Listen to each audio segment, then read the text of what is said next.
Maithili express की शानदार प्रस्तुति।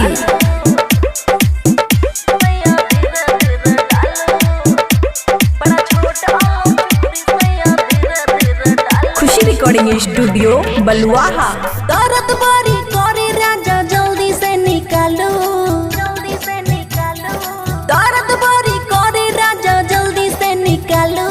बड़ा छोट आलो चोरी सैया धीरे धीरे डालो, बड़ा छोट आलो चोरी सैया धीरे धीरे डालो, बड़ा छोट आलो चोरी सैया धीरे धीरे डालो। DJ good Madhubani, DJ good Madhubani,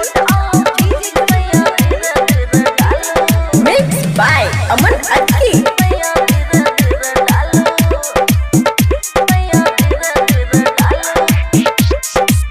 लाबल गेल रहिए जब आहा नाइप के, तब किया आहा किन लहु चाइप के।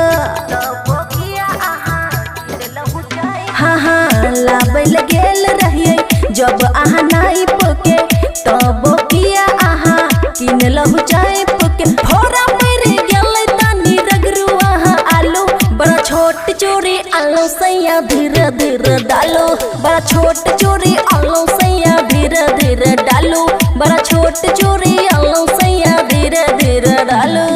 DJ good Madhubani, DJ good Madhubani, DJ good Madhubani.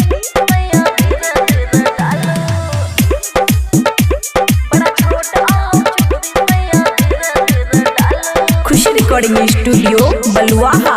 बबुआ राहुल नहीं डाल के लोरियो, देवरा अमन से सीखू सहूरियो, देवरा अमन से सीखू सहूरियो। हे यो बबुआ राहुल नहीं डाल के लोरियो, देवरा अमन से सीखू सहूरियो।